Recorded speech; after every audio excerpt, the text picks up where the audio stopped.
Ici, au centre hospitalier régional de Tinkodgo, chaque branchement soulage.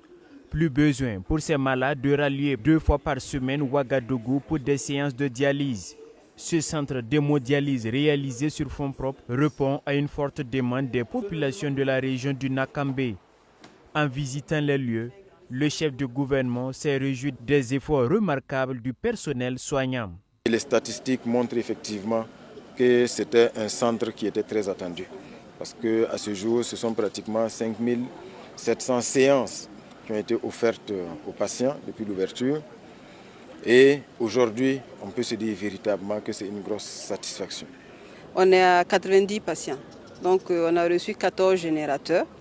On a 12 postes de dialyse. Les postes, c'est le générateur et le fauteuil ou le lit. Donc on en a 12 et actuellement on a 90 patients, donc 3 branchements. Et les patients dialysent 2 fois dans la semaine.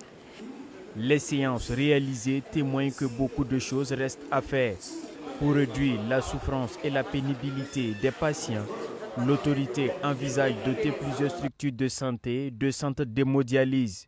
Les orientations qui ont été données et les instructions qui ont été données au ministre de la Santé, c'est de faire en sorte que dans le premier trimestre 2026, nous puissions mettre en service 5 nouveaux centres, notamment Douri, Fadam-Gourma, Gawa, Banfora et Dédougou.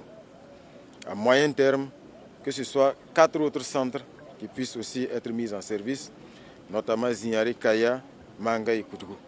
Donc c'est pour dire que ce centre d'hémodialyse, c'est un pas, mais évidemment il reste des pas à franchir. Ce centre d'hémodialyse est le 6e fonctionnel au niveau des structures publiques. Le Premier ministre Jean-Emmanuel Ouédraogo a également visité le service de néphrologie en cours de finition. Assurance lui est donnée que d'ici la fin de l'année, le service sera opérationnel.